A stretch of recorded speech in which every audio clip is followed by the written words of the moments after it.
But in reality, I didn't go anywhere because I just stopped the last video and just immediately recorded this one.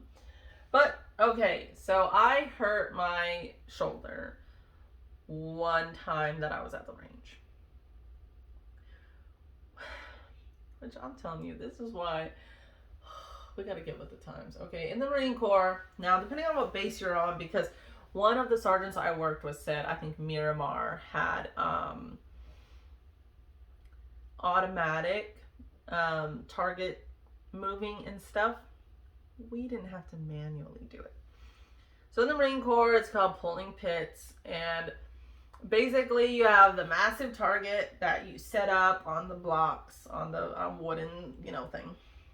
And when it's time for them to shoot, you have to fling the target up there, and when you see that they shot, you have to pull it down, place the little sticky on it, mark their thing, put the little stick up there telling them how many points they got or whatever for that target. And then you gotta fling it back up, and then you gotta fling it back down, and then you gotta fling it back up, and you fling it back down, and you do that for like 4 days or 3, whatever it was, okay?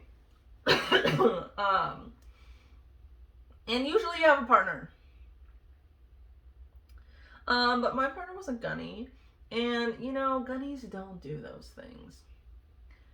Like 75% of the time, the gunny didn't even show up.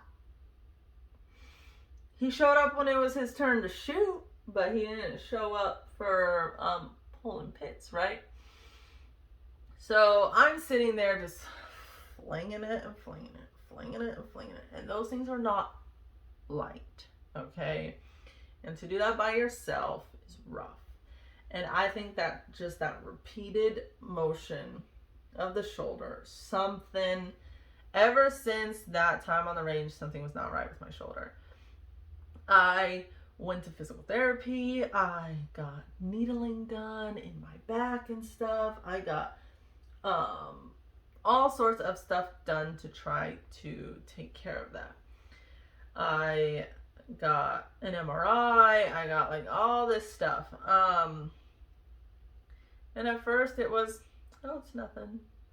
Oh, just take a break. Oh, it's whatever. We'll give you light duty for a little bit. Don't do anything with your shoulder, yada, yada. But it got to the point where I was at the gym one day and I was doing overhead presses. And the moment I went to shoot that weight up, it was like an extreme pain, and I couldn't even pass that up there. So I dropped the weight and I grabbed 5 pounds. Literally, same thing. The moment I grabbed the 5 and went to shoot it up, it was like, no, we are not moving. And I was like, what the fuck? So, and I almost started crying at the gym with that. So I stopped, went back to medical the next morning. I saw the physical therapist again. They had said some things were weird with my shoulder blade. That when like they put their fingers on it and I moved my arms and stuff, the shoulder blade was moving, doing what it was supposed to do. This one was not. Like I could move my arms still, but my shoulder blade wasn't moving like the other one was. It just kind of sat there. It didn't do anything. And they were like, yeah, like your shoulder blade, it's supposed to be moving, right? Well, for some reason it wasn't. Still to this day, I'm not 100% sure why it wasn't moving. It moves now better than before, but not to the level of this side, okay? And so that's when we kept doing the needling and stuff, which would help for a little bit. The needling would help for like 2 weeks. Wouldn't really have much pain. Everything would be fine. And then, nope, I would need to get needled again. Which, if y'all got injuries and stuff and you're not afraid of needles, do the dry needling. Oh, God, it helps so much. Not the best feeling, but I'm telling you, I will opt for dry needling over any type of therapy. Like, it's freaking fantastic, okay? But yeah, so they still didn't really, there wasn't really like a definitive way of like, how do we fix this? You know, I just kept doing therapy for a long time. Went to physical therapy like 3 times a week for like months. But yeah, so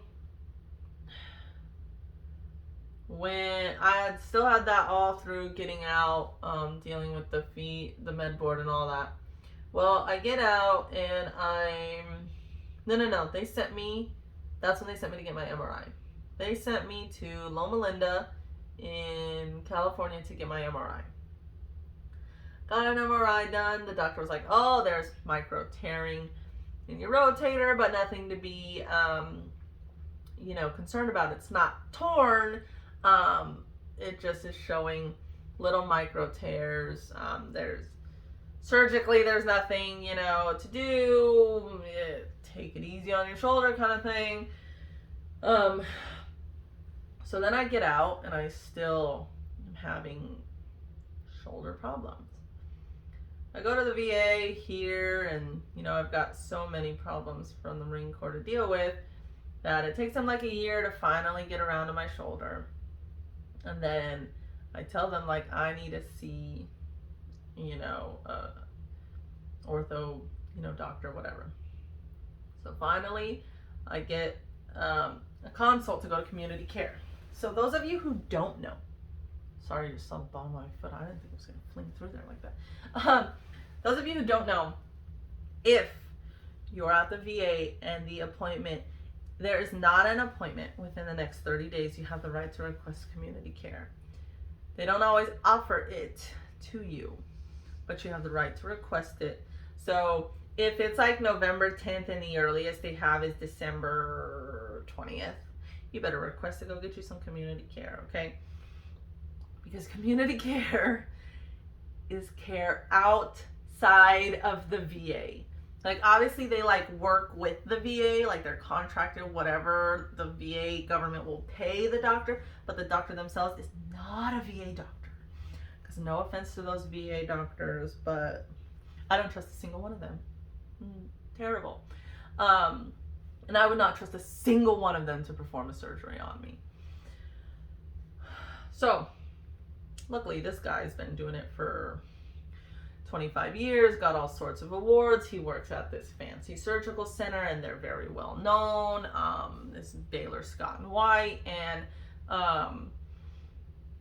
he ordered another MRI. Really saw like a little kind of black thing in the MRI. I think it was black, and he was like, I'm gonna do the 45-degree or angle X-ray, because he was like, most X-rays are just straight on. They don't go at that angle to be able to see that part of the shoulder he needed to see in order to confirm what he saw in the MRI. So we do that X-ray.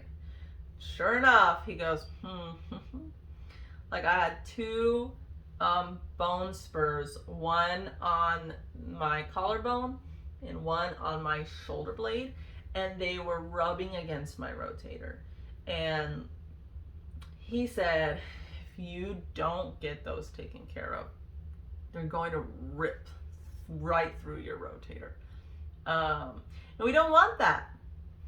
So at first I was like, well, like, do you have an estimate? Like, we looking at a few more months? We're looking at years? I really don't want another surgery.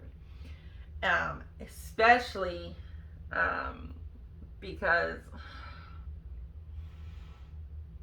after dealing with everything with my feet, it put me out of the gym. It put me out of everything physically for like 2 years.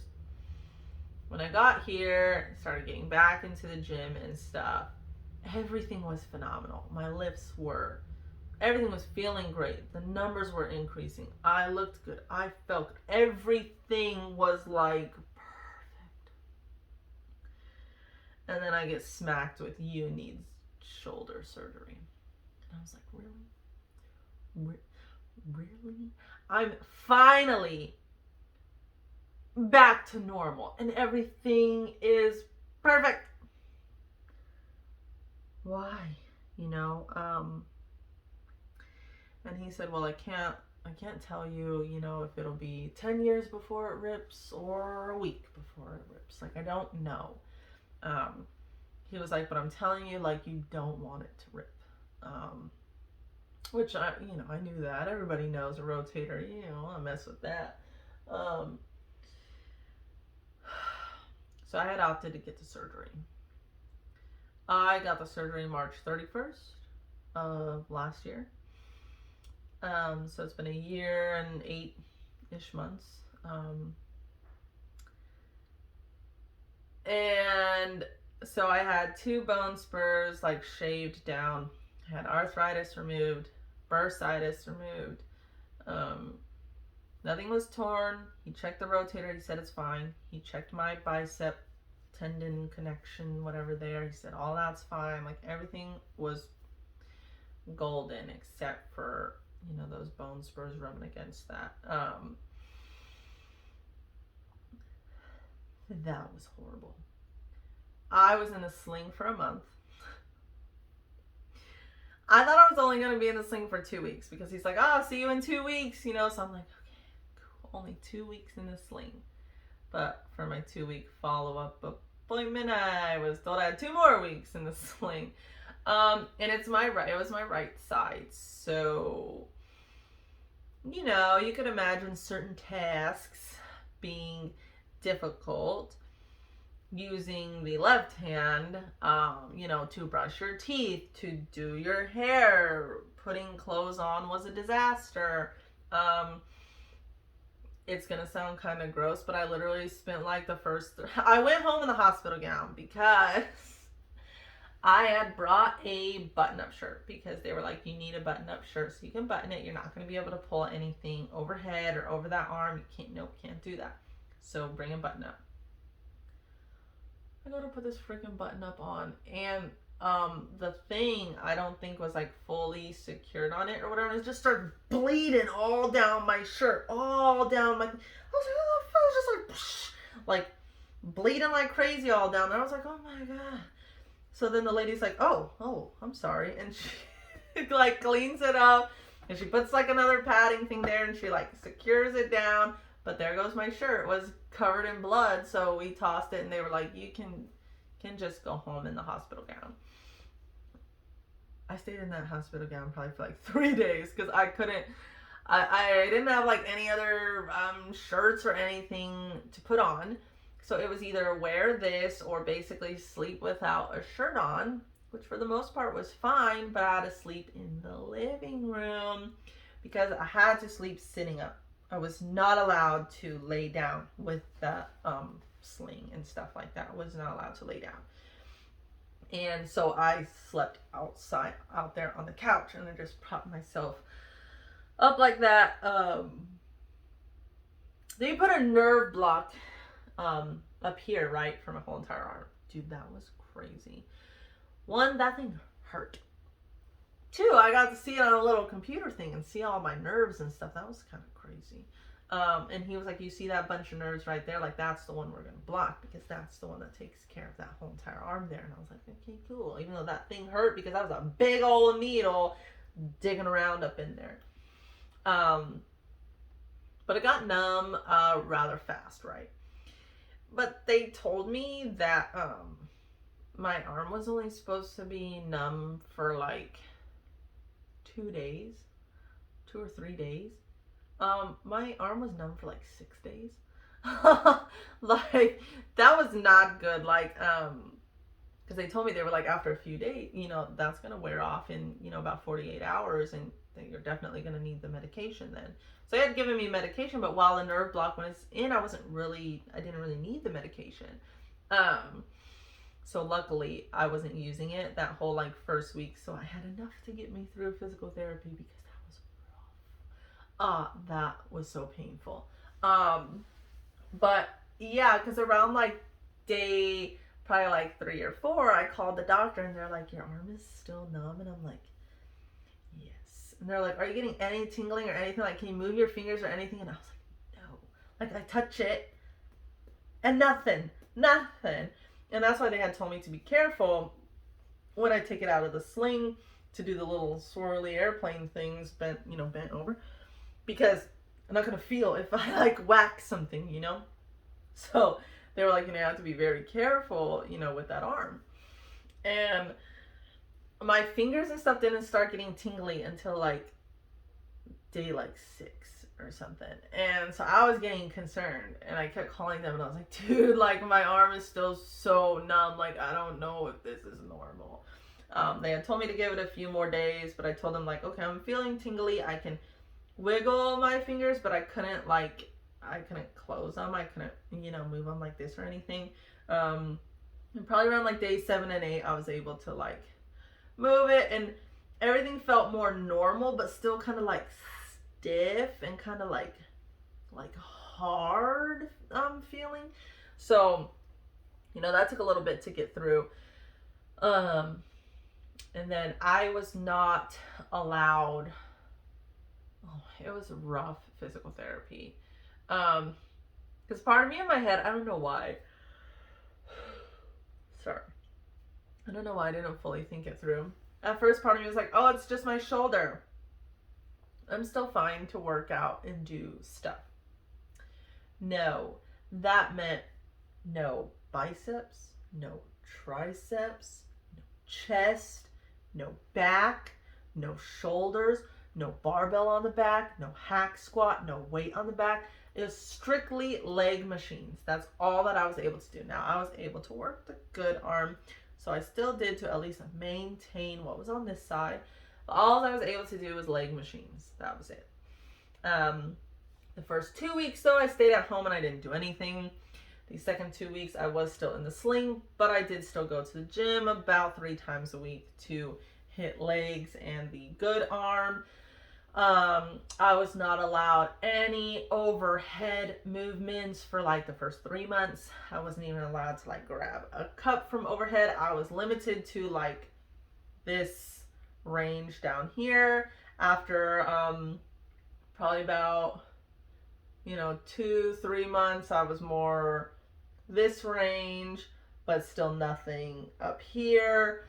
It wasn't until probably about 8 months post surgery that I was like 100% cleared, like to work out, to continue to add weight. I went to physical therapy for like a year. I requested so many to keep going back to work on that range of motion and stuff, because I refused to lose range of motion in my upper body. My range of motion is great. There's still some things, so it's not as stable as this side. That shoulder blade still does not retract as much as this side. It's still a little smaller than this side. It still fatigues faster than this side. Like even a year and 9 months post-surgery, it's not 100%. But my range of motion, my strength is there. But size-wise and endurance-wise, it's not there. But it is much, obviously much better. But yeah, it wasn't until about 8 months that I was cleared to do that. But obviously I had to start very low. I had to start all the way over with everything. Sorry.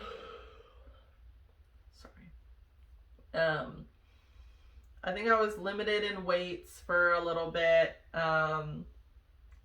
But then even when I was cleared to do everything, yeah, I took it slow. I was still going to physical therapy.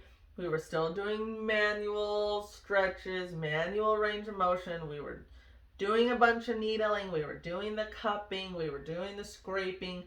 We did all of that. But I went to therapy for a long time because it was causing problems in the trap area and my bicep. Oh my gosh, my bicep was thrashed, which to me didn't make sense because all the work was done on my shoulder, but it just destroyed my bicep.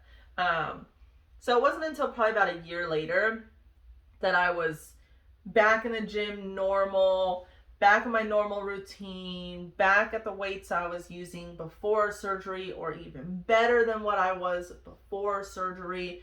Like everything, you know, about a year later, other than the size and the endurance. Like I said, size-wise, it's still noticeable how much smaller it is, but not like before. It was like a string bean before, but at least I got some muscle and stuff now.